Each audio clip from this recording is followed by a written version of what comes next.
یہ کیسے پتہ چلا؟ دیکھیں نا، پھر بھی آپ یہ لوگ کہہ رہے ہیں کہ برائی اور بھلائی جو ہے اس کے معنی کے تعلق ہے. خیال آیا اگر اس میں برائی کے معنی پہنا دیے تو بری ہو گئی، اگر اچھائی کے معنی پہنا دی تو اچھی ہو گئی. اور سوال یہ ہے کہ ایک آدمی جس کو آپ برا کہہ رہے ہیں اسے وہ اچھا کہہ رہا ہے، اور کوئی صاف پتہ نہیں.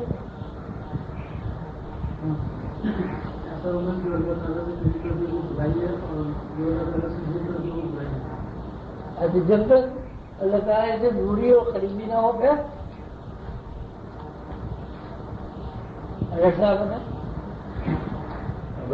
ہر وہ طرز فکر عمل کے طرف جو طرز فکر ہے جس میں انسانی پسندی ہو وہ برائی ہے، اور جس میں انفرادی فائدہ ہو اور اجتماعی نقصان ہو. اجتماعی نقصان اجتماعی طور پر آدمی کہتا ہے کہ بھائی جیسے آج کل آپ کے ملک میں سیاست ہو رہی ہے تو مارو اجتماعی طور پر، تو ہم یہ چاہیے یہ کہیں گے جس سے فائدہ ہو، جس سے ہم تو کہہ رہے ہیں فائدہ ہوگا، اس میں آدمی مار دو فائدہ ہوگا. 2 سال سے آپریشن ہو رہا ہے، وہ تھوڑی کہہ رہے ہیں برائی کر رہے ہیں. تو کہتے ہیں کہ ہم جو عمل کر رہے ہیں اس سے معاشرہ سدھرے گا اور معاشرے میں امن و امان کی صورتحال پیدا ہوگی.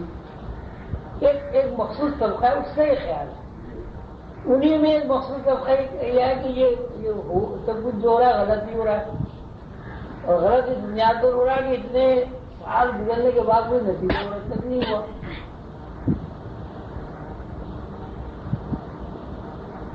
اجتماعی طور پر بھی اگر ہم شراب پیتے ہیں اور اس میں انفرادی ہے، رفاعی طور پر ایک آدمی شراب نہیں پیتا، وہ کہتا ہے یار میں تو جب پیوں گا جب میرے ساتھ 10 آدمی شراب پی سکے، ورنہ نہیں پیتا. انفرادی طور پر شراب پینا برا ہے. اور میں کہتا ہوں 10 آدمی کیونکہ اجتماعی طور پر جو کام کرے وہ صحیح ہے، میں تو اجتماعی طور پر 10 آدمی کے ساتھ شراب پیوں گا. اگر میرے پاس پیسے ہوئے تو 10 آدمی کو ساتھ پیوں گا، نہیں ہوئے تو اکیلا بھی پیوں گا. تو کیا یہ عمل صحیح ہو گیا؟ اور بھائی کوئی سر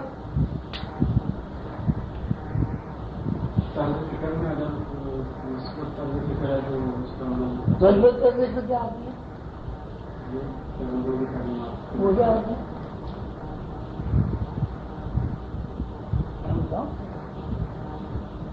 بھائی مثبت کرتے شکل تو ہوئی ہے کہ اچھے معنی بنا دیں. مثبت کرتے شکل کیا مطلب ہے؟ لوگوں کے لیے بتائیے، جس میں لوگوں کے لیے بتائیے، آپ کے لیے نہ ہو.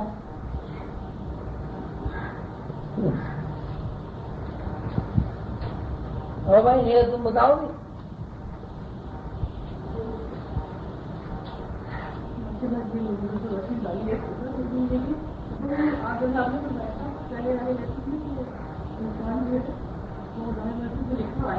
جیسا کرے گا اس کا پہلے سے لکھا تو ایک ڈاکو کے لیے ایک مانگا کے لیے لکھا ہوا ہے وہ 10 کروڑ روپئے طریقے سے، تو اس طریقے سے وہ کماتے کھائے گا. اسی طریقے سے اس کا بینک پہلے سے جمع ہوتا. تو اگر یہ چیز وہاں موجود ہے تو پھر اچھائی برائی کیا معنی ہو جائے گا؟ اس کا مطلب ہے کہ آپ ڈاکو کو خامخواہ پھانسی دے دیتی ہیں. اگر جو ہے محفوظ پر لکھا ہوا ہے کہ ڈاکو ڈاکہ ہی ڈالے گا، پھر یہ قانون اور ججز اور عدالتیں اور اس کی پھانسی کیا مطلب ہوا ہے؟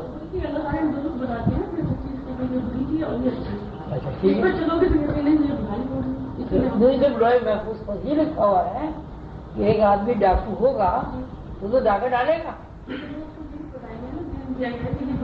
تو کیا وہ آدمی جو ہے محفوظ کی تحریروں کو کاٹ دے گا اپنے ساتھ؟ وہ کاٹ سکتا ہے، اس لیے اللہ تعالیٰ نے علم دیا ہے انسان کو. علم کا ہی نہیں علم کہاں ہے؟ علم کا ہی نہیں.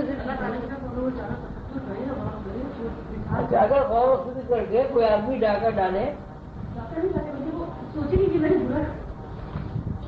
بھائی وہ تو اس کو برا سمجھ ہی نہیں رہا نا. وہ دیکھے نا ایک آدمی ڈاکو جب بنتا ہے اس کے ساتھ کوئی ناانصافی ہوئی کی گزار ہے، وہ ڈیرے نے اس کے ساتھ ناانصافی کی، اس کے اندر ایک انتقام پیدا ہوا اور وہ کہتا ہی ہے کہ میں تو ان زمینداروں سے اور سرمایہ داروں سے اور مالداروں سے انتقام لے رہا ہوں اور ساتھ ساتھ وہ ان سے جو لوٹ مار کرتا ہے اس سے وہ غریبوں کو فائدہ بھی پہنچاتا ہے.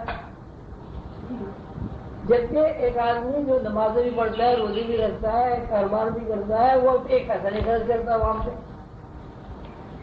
پھر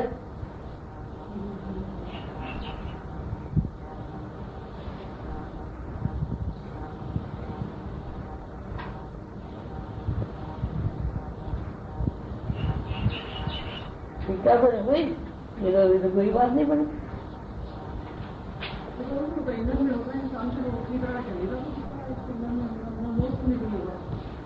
پیدائشی ہوگا اس کے اندر، یعنی اس کے اندر بھی پیدائشی تو آدمی بالکل صحیح ہوتا ہے.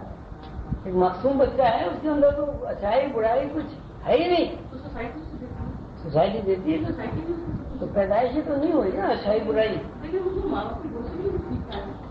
ماں باپ سے گود سے سیکھا نا، اس کی پیدائش میں کہاں اچھائی برائی آ گئی. بہت سارے لوگ ہیں وہ اپنے والدین سے بغاوت کر دیتے ہیں. حضرت نوح علیہ السلام کے بیٹے نے بغاوت کر دی، پیغمبر کا بیٹا تھا.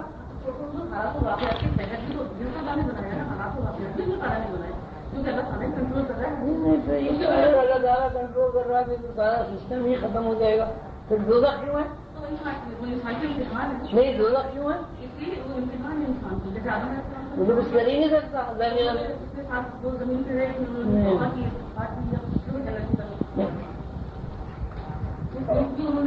ہاں بتائیں. کوئی بھی ایسا عمل جس سے انسان کا ظاہر میں آئے گا اور کسی ایسے انسان کا مطمئن ہو تو اس کے اندر خوشی کی لہر نکل رہی کسی عمل کے کرنے سے، تو وہ عمل جو ہے وہ ساری. ہاں بھائی، ہم لوگ کیا خیال ہے اس جواب کے بارے میں؟ ہو گیا وقت.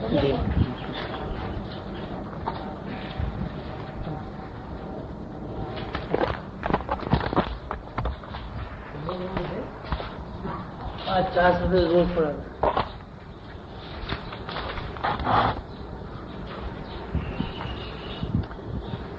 یہ پورا عنوان جو اب تک آپ لوگوں نے پڑھا اور کئی ہفتے اس کو گزر گئے، یہ سارا کا سارا استغنا کے اوپر بیان ہے اور مختلف وضاحتوں کے ساتھ، مختلف طریقوں کے ساتھ اور مختلف مثالوں سے ایک ہی بات کہی گئی ہے کہ یہاں جو بھی کچھ ہے، وہ انسان ہو، چرندے ہوں، پرندے ہوں، زمین ہو، آسمان ہو، جو کچھ ہمیں معلوم ہے وہ، جو کچھ ہم دیکھ رہے ہیں وہ، اور جو کچھ ہم دیکھ نہیں رہے ہیں لیکن ہمارے علم ہے وہ، اور جو کچھ ہمیں معلوم نہیں ہے اور اس کا علم بھی ہم نہیں رکھتے، وہ سب کا سب ایک سسٹم اور ایک نظام کے تحت قائم ہے. اور اس سسٹم اور نظام کو چلانے والا اللہ ہے. روحانیت ایک ایسا موضوع ہے کہ جس میں انسان کی اپنی جسمانی صلاحیتوں کے علاوہ روحانی صلاحیتیں بھی زیر بحث آتی ہیں. ان روحانی صلاحیتوں کی بنیاد پر ہی کوئی آدمی غیب کی دنیا میں داخل ہو سکتا ہے، اور غیب کی دنیا میں داخل ہونا اس لیے ضروری ہے کہ جو ہستی اس نظام کو سنبھالے ہوئے ہے، یہ جس ہستی نے اس نظام کو قائم کیا ہوا ہے، اپنی مصلحتوں کے تحت، اپنی مشیت کے تحت، اپنی مرضی کے تحت، اپنی قدرت کے تحت، اس سے تعارف اس وقت تک ممکن نہیں ہے جب تک کہ ہم غیب کی دنیا میں داخل ہوں. اور غیب کی دنیا میں داخل ہونا اس وقت تک ممکن نہیں ہے کہ ہم جب شعوری دائرہ کار میں جو صلاحیتوں کا استعمال کرتے ہیں، ان صلاحیتوں سے آگے بڑھتے ہیں. ان صلاحیتوں کو نہ جاننے، نہ پہچاننے، کہ جن صلاحیتوں کے ماتحت ہو کر ہمارا شعور کام کرتا ہے. ظاہر ہے جب تک آدمی اپنی صلاحیت سے واقف نہیں ہوگا تو صلاحیت کا استعمال بھی نہیں کرے گا. تو صلاحیتوں سے واقفیت کے بعد پہلا انسان کا قدم یہ ہوتا ہے کہ اس کے اوپر علمی اعتبار سے غیب کی دنیا کا انکشاف ہوتا ہے.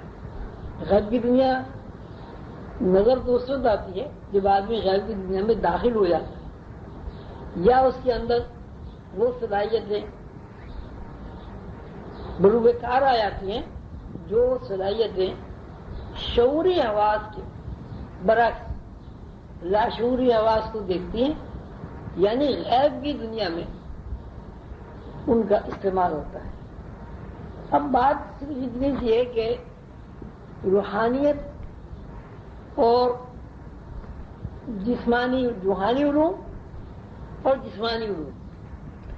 جسمانی علوم بظاہر ہمیں نظر آتے ہیں کہ ہم جسمانی طور پر جب کوئی چیز سیکھنا چاہتے ہیں، جب کوئی کام کرنا چاہتے ہیں تو جسمانی طور پر ہم وہ سیکھ بھی لیتے ہیں، اس کو کر بھی لیتے ہیں.